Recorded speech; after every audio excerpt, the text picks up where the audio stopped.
नमस्कार दोस्तों, आज मेरे साथ हैं हुड्डा साहब के अनुमान और वरिष्ठ कांग्रेसी नेता सूर्यदेव दहिया जी। नमस्कार जी। नमस्कार जी, आपको भी नमस्कार। आपके सब जितने चैनल देखने वाले हैं सबको मेरी तरफ से नमस्कार और सबको दिवाली मुबारक हो।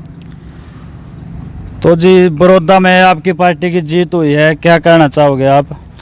बड़ौदा में जो जीत है ना, ये पूरा बड़ौदा हल्के वासियों की जीत है और इसका श्रेय है जो जाता है चौधरी भूपेंद्र सिंह हुड्डा और हमारे छोटे भाई दीपेंद्र हुड्डा को जाता है। और दूसरा डॉक्टर कपूर का बहुत बड़ा योगदान रहा है इसमें, मैं उनका भी शुक्रिया अदा करता हूँ, डॉक्टर कपूर का, जिन्होंने हुड्डा साहब के कहने से अपना नाम वापस लिया। तो ये बहुत बड़ी होती और एक गरीब किसान के बेटे हुड्डा साहब ने टिकट दी। अब ये विश्वास लोगों के वर्कर में हो गया कि भाई आम आदमी को भी टिकट मिल सकती है। एक बार तो ये लग रहा था कि प्रदीप सांगवान जो कांग्रेस पार्टी में थे वापस बीजेपी में चले गए थे, थोड़ा ये लग रहा था कि भाई वो ऐसा है भैया। मैं बताऊं, पहली बात तो प्रदीप सांगवान ने बहुत बड़ी बेवकूफ़ी कह लो, मैं तो बेवकूफ़ी ही मानूंगा, अपने उसने करियर को ब्लॉक कर दिया है। क्योंकि बीजेपी में जब पहले भी बीजेपी में गया था, फिर वापस कांग्रेस में आया था। इनके पिताजी बहुत अच्छे इंसान थे, उनकी एरिया में पकड़ थी, लेकिन इसकी पकड़ नहीं है। इससे हमें कोई बड़ा नुकसान नहीं, कोई भी नुकसान नहीं हुआ इससे, बल्कि ये कह लो फ़ायदा हुआ। बल्कि इसने गद्दारी, मैं एक शब्द कहूँगा, इसने गद्दारी की है। हुड्डा साहब ने इसको जेल जाते जाते हुए बचाया हुआ है और ये तो अभी कांग्रेस में आया था और गया है। मेरे को तो 40 साल हो गए भाई, टिकट तो मैं भी मांग रहा था, मेरे और भाई भी टिकट मांग रहे थे और नहीं भाग गया कोई भी। ये अपने लालच में सरकार के 4 साल सोच रहा है ये मजे लूंगा, जबकि सरकार 4 साल तो चलने वाली नहीं है। अब बालू आ गया और बालू जब घुसेगा उसके अंदर विधानसभा में तो सबसे पहले कट्टर की टांगा चिपटेगा, यह भी तो देख रहा। हाँ, सुनने में आया कि अब जो गठबंधन की सरकार है उस पर भी खतरा आ गया है। बिल्कुल आ गया है। अब कुछ दिनों के बाद देखना, बहुत कांग्रेस के संपर्क में हैं इनके विधायक और आज़ाद और जेजेपी वाले। अब ये देखो ना, डिप्टी सीएम को तो लोगों ने घुसने ही नहीं दिया था। पहले ही 200 आदमी पुलिस के आगे सिविल ड्रेस में उनको ले जाके तो उसमें बैठा रहे थे ये ग्राउंड में, तो अकेले निकल के दिखाते ना। और ये देखो, सबसे बड़ा नुकसान किसान का बीजेपी ने और जेजेपी ने किया है। अब जेजेपी का आने वाला भविष्य खत्म है, या तो ये बीजेपी में शामिल होगा दुष्यंत, और या फिर लोग तो इसको अब की बार इसमें तीनों माँ और ये खुद ये अपनी सीट भी नहीं निकाल पाएंगे। इससे बड़ी बात और क्या होगी? बड़ौदा की जीत जी, किसकी जीत माने हम? ये बड़ौदा के किसानों की, बड़ौदा के हल्के वासियों की और किसान मजदूर की, उनकी जीत है। सरकार को उन्होंने दिखा दिया कि किसान के साथ, मजदूर के साथ और युवाओं के साथ, खासकर नौकरियां नहीं है, युवाओं ने दिखा दिया, उनका आईना दिखा दिया है।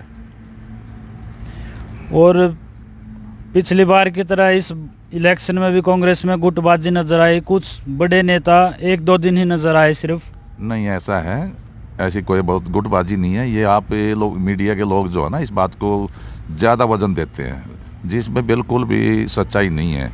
जिस नेता को टाइम मिला, जितना मिला टाइम सब ने लगाया और ये वर्कर की जीत है। मैं तो इस वर्कर की भी मानूंगा भैया, जितने वर्कर ने जो दिल से काम किया, हर वर्कर जो भी था, जिसका भी जो वर्कर जिसकी ड्यूटी वहाँ लगी, वो अपने ड्यूटी पर आखिरी वक्त तक डटा रहा है। सबसे बड़ी ये है। और दूसरा भाई, मैं एक बात बताऊँ आपको, प्रदीप मेरा भाई है, ऐसी बात नहीं है, हमारे अच्छे संबंध है, लेकिन हुड्डा साहब ने, दीपेंद्र ने बहुत समझाया था कि बेटा बहुत बड़ी गलती कर जाएगा, क्योंकि इनके पिताजी बड़े नेक इंसान थे। हुड्डा साहब के बहुत नज़दीकी उनके दोस्तों में गिने जाते थे।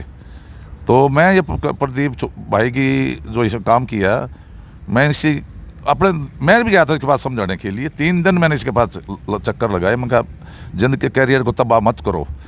एमएलए ही बनना सब कुछ नहीं है राजनीतिक में, बहुत राज आता है तो उसके पास बहुत साधन होते हैं।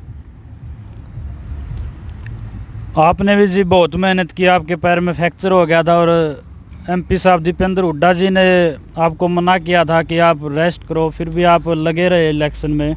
ऐसा है भाई, ये इलेक्शन हमारी इज्जत के दाव दाव पर लगी हुई थी, तो उसमें चाहे मेरी टांग भी चली जाती तो मुझे कोई गम नहीं था। लेकिन ये था कि हमने चौधरी भूपेंद्र सिंह हुड्डा, मेरे भाई दीपेंद्र हुड्डा के 4 चांद लगाने थे। अगर इसमें मेरे को कष्ट भी हुआ तो मैं उसको कष्ट नहीं मानता, और मैं उसमें सारा कष्ट भूल गया। अब जितना दर्द हुआ भूल गया जीत के बाद, इतनी खुशी मन में है।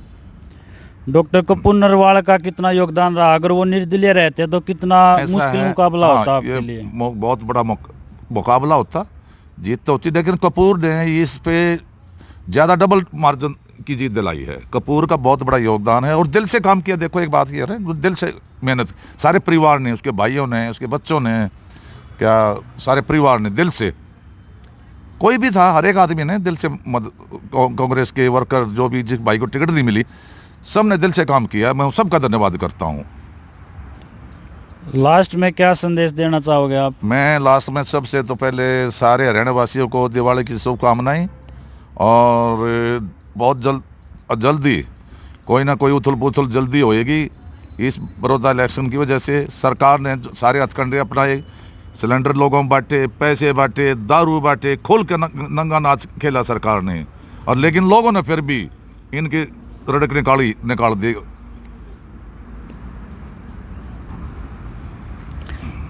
क्या ये मान के चले कि सरकार टूटेगी और मध्यावधि चुनाव होंगे और फिर कांग्रेस आएगी दोबारा? 100%। एक बार आपको याद हो, चौधरी बंसीलाल के साथ देखा था, उनका गठबंधन था बीजेपी का, बीजेपी ने हमेशा हर गठबंधन को धोखा दिया है। ऐसे ही वही हालत हो जाएगी। जब चौधरी बंसीलाल की सरकार तोड़ी थी तो वही हालत अभी होने जा रही है, क्योंकि एमएलए भाग रहे हैं, किसी अफसर किसी की सुनाई नहीं दे रहा है। एमएलए के बच्चे गुंडागर्दी पे तो ले हुए हैं। पीछे देखा नहीं आपने क्या क्या सीन किए हैं?